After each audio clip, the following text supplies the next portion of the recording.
नमस्कार मैत्रिणींनो, तुमचं रेखा फॅशन मराठीमध्ये खूप खूप मनापासून स्वागत आहे.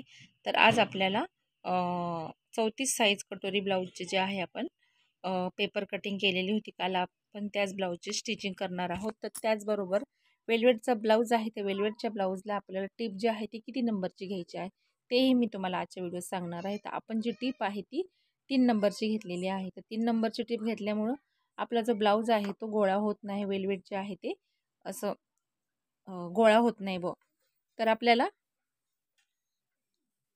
संपूर्ण जो ब्लाऊज आहे तो स्टिचिंग केल्यानंतर कसा दिसणार आहे ते मी तुम्हाला आजच्या व्हिडिओत सांगणार आहे. ते बघा, आपण हा जो गळा आहे, गळा घेतलेला आहे आणि पानगळा आहे. गळा उंची आहे आपली 3.5 इंच. अर्धा इंच आपण मार्जिनसाठी घेतलेला आहे. पूर्ण गळा 4 इंच. रुंदी आहे आपली 2.5 इंच आणि वरतून जो आहे तो आहे आपला 2.25 इंच. तर अशा पद्धतीने हे जे आहे संपूर्ण गळ्याला आपण टिपा वगैरे मारून घेतलेल्या आहेत. तर आता ह्याच पद्धतीने तुम्ही पाहू शकता, एकदम असं आपला वेलवेटचा कपडा जो आहे तो असा गोळा वगैरे झालेला नाही, व्यवस्थित आलेला आहे. तर मी अर्धा इंचावर अंतर ठेवून जे आहे आपला गळा कट करून घ्यायचा आहे.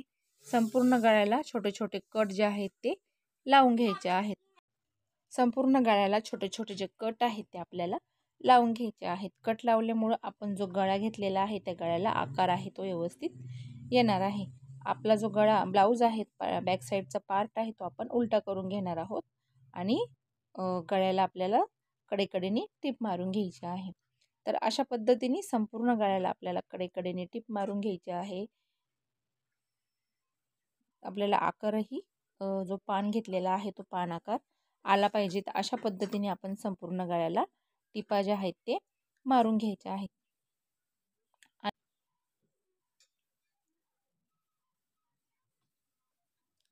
आपल्याला ज्या टिपा आहेत त्या संपूर्ण कडेकडेने आपण गळ्याचा जो आकार आहे तो पूर्ण देऊन घेतलेला आहे आणि कमरेला सुद्धा आपल्याला सरळ टीप मारायची आहे. कमरपट्टी जोडायची आपल्याला गरज येणार नाही. तर अशा पद्धतीने ही कमरेची टीपसुद्धा सरळ मारून घ्यायची आहे आणि कडेकडेने संपूर्ण कडेने सरळ सरळ टिपा आहेत त्या मारून घ्यायच्या आहे. म्हणजे अस्तर जे आहे ते ब्लाऊज पीसाला संपूर्ण जॉईंट करून घ्यायचं आहे.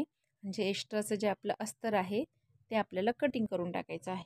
तर आता आपल्याला जो बॅक साईड आहे तो आपला तयार झालेला आहे. तर त्याचा टक्स पॉईंट जो आहे बॅक साईडचा तो कसा आणि किती घ्यायचा. तर बॅक साईडचा जो आडवा टक्स आहे तो आहे आपला 4.5 इंच. उभा कोणी 4.5 घेतं किंवा 4.25 घेतं. तर आपण जे आहे 4.25 इंच घेणार आहोत उभा टक्स. दोन्ही साईडनी मी मार्किंग करून घेतलेली आहे टक्सची आणि अर्धा इंचावर आपल्याला टक्सला टीप मारून घ्यायची आहे. अशी थोडीशी तिरकी टीप मारायची आहे.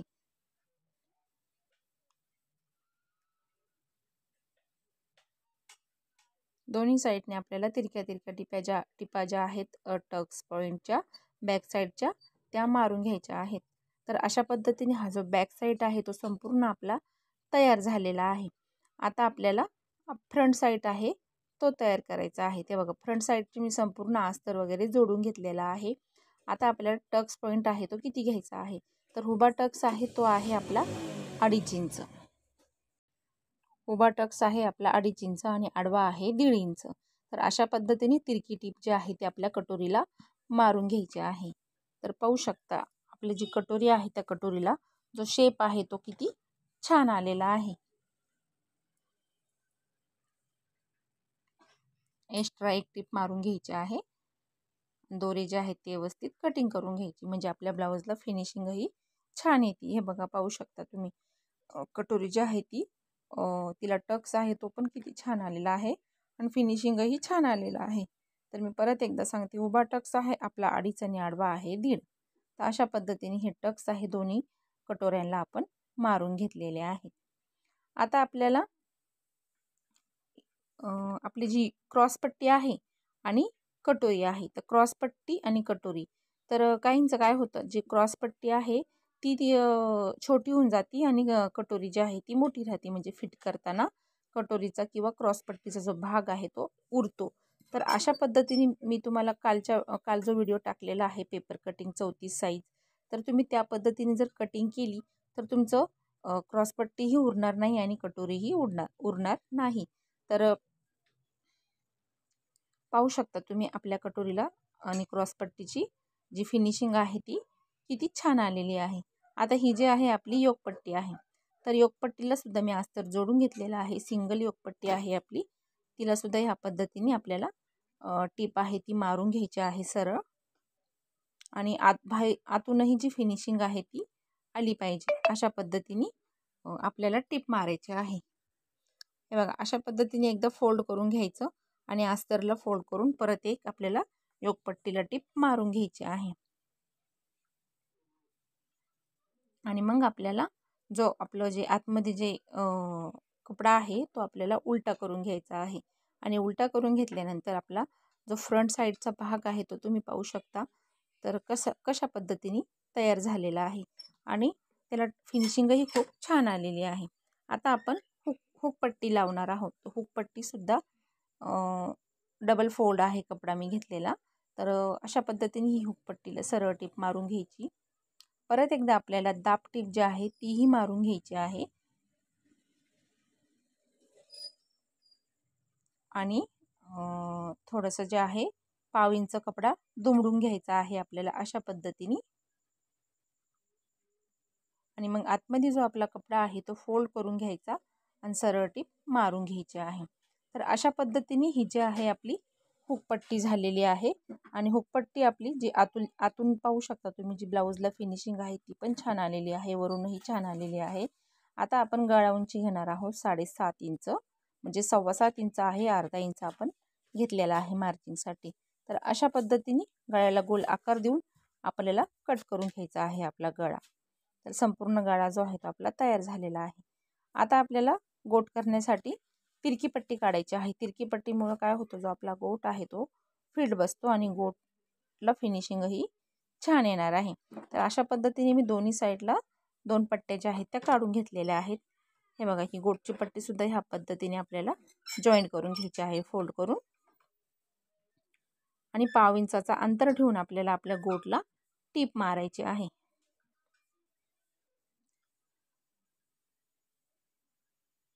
पुन्हा एकदा आपल्याला फोल्ड करून टीप मारून घ्यायची.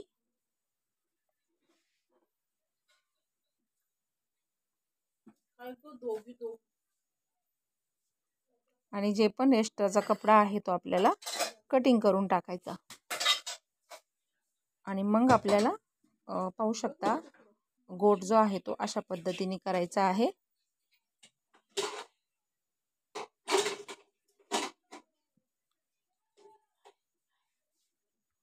गोट करताना व्यवस्थित आणि एकसारखा आला पाहिजे, अशा पद्धतीने आपल्याला गोट करायचा आहे. तर पाहू शकता तुम्ही, हा जो पुढचा भाग आहे तो किती छान आलेला आहे आणि गोटही एकसारखा आलेला आहे आणि फिनिशिंग आकार गळ्याला खूप छान आलेला आहे. तर अशा पद्धतीने हा जो आहे आपला एक पुढील भाग तयार झाला. दुसराही भाग आपल्याला त्याच पद्धतीने तयार करायचा आहे. त्यालाही आपल्याला अशाच पद्धतीने फोल्डिंग करून आणि टीप जी आहे ती सरळ मारून घ्यायची आहे. आणि लगेचच आपल्याला आईपट्टीसुद्धा करून घ्यायची आहे. तर आईपट्टीला सुद्धा मी डबल फोल्ड आहे तो कपडा घेतलेला आहे, म्हणजे आपले जे आय आहेत ते लवकर खराब होत नाही. आणि आईपट्टीला सुद्धा वरून एक दाबटीप आहे ती मारून घ्यायची आहे. दाबटीप मारल्यामुळं जे आईपट्टी आहे त्याला फिनिशिंग छान येते. तर अशा पद्धतीने हे आपले आय झालेले आहेत. एक आय करून घ्यायचा आहे शेवटचा, म्हणजे जो आहे कपडा आपला लॉक होऊन जातो. आता ह्याचाही गळा आपल्याला 7.5 इंचच घ्यायचा आहे. तर आपण 7.25चा गळा आणि अर्धा 1/2 इंच जे आहे आपण एक्स्ट्रा घेतलेला आहे. आणि गळ्याला आकार देऊन घ्यायचा आहे बरोबर गोल आकार दिल्यानंतर आपण जे तिरका कपडा काढलेला आहे त्या तिरक्या कपड्याचा आपल्याला गोट करून घ्यायचा आहे. त्याचाही गोट आपल्याला त्याच पद्धतीने करायचा आहे, काहीच बदल नाही. फक्त गोटला जो कपडा आहे तो आपल्याला तिरका वापरायचा आहे.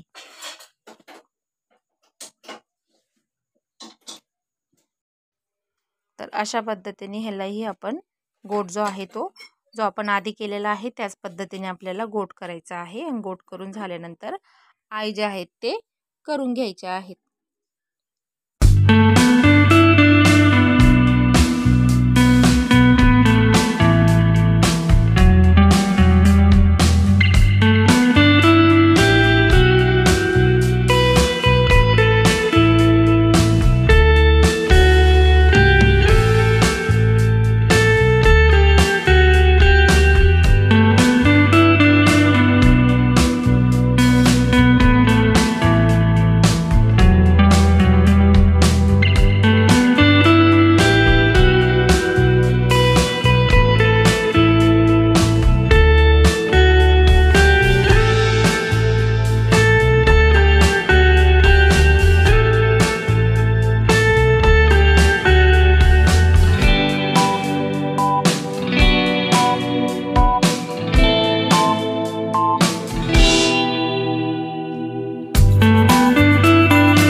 तर अशा पद्धतीने आपले दोन्ही पार्ट आहे ते पुढील तयार झालेले आहेत. ह्यालाही पाहू शकता जी फिनिशिंग आहे खूप छान आलेली आहे. आता आपल्याला शोल्डर आहेत ते जॉईंट करायचे आहेत. तर शोल्डर आपल्याला एकसारखे ठेवून घ्यायचे आणि आपल्या शोल्डरला तिरकी टीप आहे ती दोन्ही साईडने आपल्याला तिरक्या टिपा मारून घ्यायच्या आहेत. तर तिरकी टीप आपल्याला का मारायची? तिरकी टीप मारल्यामुळं आपलं जे शोल्डर आहे ते उतरत नाही. सरळ टीप नाही मारायची, तिरकी मारायची आहे. दोन्ही शोल्डर आहेत आपल्याला त्याच पद्धतीने जॉईंट करायचे आहेत तिरकी टीप मारून आणि एकसारखे शोल्डर करून घ्यायचे आणि शोल्डर आपले थोडेसे कट करून घ्यायचे. म्हणजे का बरं? आपले दोन्ही शोल्डर आहेत ते एकसारखेच झाले पाहिजे.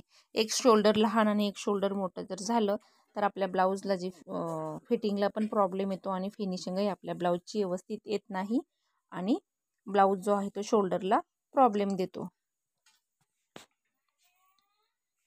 बघा एकसारखं करून घ्यायचं आपल्याला शोल्डर दोन्ही पण आणि थोडंसं आपल्याला जे जास्त आहे ते आपल्याला कट करून घ्यायचं आहे. बाहीला सुद्धा आपल्याला मध्य टक्स आहे तो काढून घ्यायचा आहे. म्हणजे जी खोल बाजू आहे ती आपली पुढून आली पाहिजे आणि जी मोठी बाजू आहे ती आपली मागून गेली पाहिजे. हे बघा ही जी खोल बाजू आहे ती आपण पुढून घेणार आहे जॉईंट करायला आणि जी मोठी बाजू आहे ती आपल्याला मागून घ्यायची आहे आणि मध्य सेंटर काढायचं आहे. मग आपली बाही जॉईंट करायची आहे. तर मध्य सेंटर काढून जर आपण बाही आपली जॉईंट केली तर आपली जी बाहीचा जो सेंटर आहे तो एकदम सेंटरवर म्हणजे आपल्या शोल्डरवरच येतो. शोल्डर जे आहे ते आपलं पुढं जे आहे असं खाली येत नाही. कसं काही मैत्रिणींचं जे शोल्डर आहे ते पुढून खाली येतं आणि पुढून गळा पण खाली येतो. तर ह्या पद्धतीने जर तुम्ही बाही जॉईंट केली तर तुमचं शोल्डरही खाली येणार नाही आणि गळाही तुमचा खाली येणार नाही. तर अशा पद्धतीने दोन्ही साईड आपल्याला बाह्या ज्या आहेत त्या जॉईंट करून घ्यायच्या आहेत.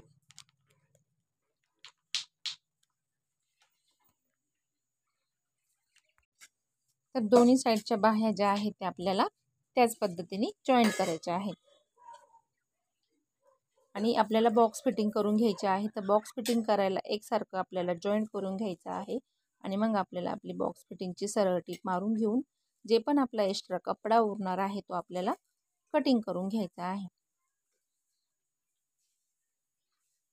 आणि जे आपला मोंढा आहे, आता समजा फिटिंगचं कसं राहतं, काहींचं फिटिंगमध्ये जो मोंढा आहे मोंढा खालीवर येतो. म्हणजे जो फिटिंगचा जो मोंढा आहे तो आपला खालीवर नाही झाला पाहिजे.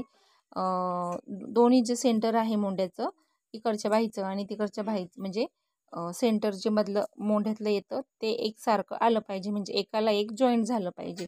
ते जर एकाला एक जॉईंट नसलं तर आपला जो ब्लाऊज आहे तो मोंढ्यामध्ये 75% आपला ब्लाऊज मोंढ्यामध्ये प्रॉब्लेम देतो. तर अशा पद्धतीने तुम्हाला मी सांगते मोंढ्याला जो जॉईंट आहे तो सेम आला पाहिजे. तर जॉईंट आपला जर सेम नाही आला तर मोंढ्यामध्ये आपले 75% प्रॉब्लेम येणारच आहे. म्हणजे मोंढ्यात ब्लाऊज काचणे किंवा मोंढ्यामध्ये ब्लाऊज व्यवस्थित फिटिंग न बसणे हे जे प्रॉब्लेम आहेत ते मोंढ्यामध्ये येणार आहेत. आणि टिपा पण आपल्या फिटिंगच्या ज्या पण टिपा आहेत, समजा आता ह्या ब्लाऊजचा जो आहे आपला मापाचा ब्लाऊज आहे, मापाच्या ब्लाऊजचा दंड घेर आहे 6.25 इंच आणि कमर आहे त्याचं 29 इंच. तर मी बरोबर कमर जे आहे ते 29 इंच घेणार आहे आणि दंड घेर आहे तो 6.25 इंच घेणार आहे. तर त्याच्यासाठी आपल्याला फिटिंगच्या ज्या टिपा आहेत त्या पण आपल्याला सरळ मारायच्या आहे आणि पाव इंचाचा अंतर ठेवून आपल्याला फिटिंगच्या ज्या बाकीच्या टिपा आहेत त्या मारायच्या आहे. तर फिटिंगच्या ज्या टिपा जर वाकड्या तिकड्या मारल्या तर आपल्या ब्लाऊजला फिनिशिंग छान येत नाही आणि ब्लाऊज दिसायलाही व्यवस्थित दिसत नाही. तर अशा पद्धतीने ब्लाऊज जो आहे तो संपूर्ण आपला स्टिच झालेला आहे. तर तुम्हाला जो आजचा व्हिडिओ आहे तो कसा वाटला? व्हिडिओ जर आवडला तर व्हिडिओला लाईक करा. चॅनलवर नवीन असाल तर चॅनलला सबस्क्राईब करा. व्हिडिओ शेवटपर्यंत नक्की बघा आणि तुम्हाला जर काही प्रॉब्लेम आले ब्लाऊजविषयी ते तुम्ही मला कमेंट बॉक्समध्ये विचारू शकता. अशा पद्धतीने हे बघा फिटिंगच्या त्या टिपा आहेत मी एकसारख्या पाव इंचावर दोन्ही साईडनी मारून घ्यायच्या आहेत आणि दोरे वगैरे व्यवस्थित कटिंग करून घ्यायचे.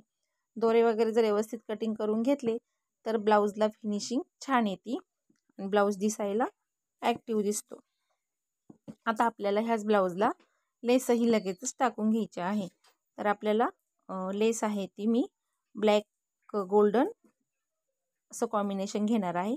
तर हे पाहू शकते बघा, मोंढ्यातला हा जो जॉईंट आहे तो जो आहे तो एकसारखा आला पाहिजे. जॉईंट जर एकसारखा आला तर मोंढ्यात आपल्या ब्लाऊजला प्रॉब्लेम येत नाही.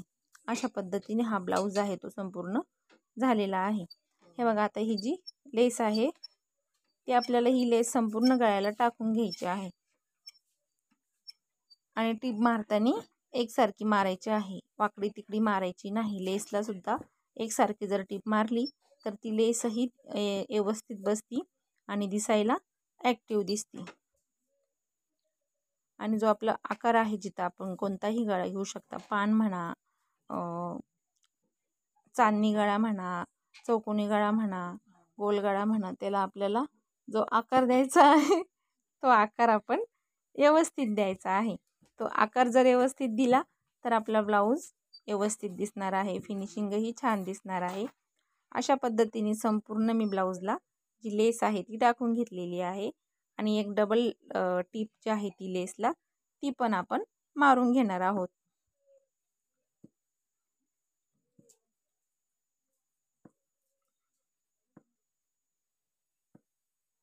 अशा पद्धतीने ही बघा डबल टीप जी आहे ती आपण लगेच मारून घेतलेली आहे. आता आपला ब्लाऊज आहे तो संपूर्ण स्टिचिंग करून झालेला आहे, म्हणजे शिवून हा झालेला आहे. तर हा ब्लाऊज आहे तो तुम्हाला कसा वाटला आणि ही पद्धत जी आहे तीही तुम्हाला कशी वाटली तुम्ही मला कमेंट बॉक्समध्ये नक्की सांगा. व्हिडिओ बघितल्याबद्दल धन्यवाद.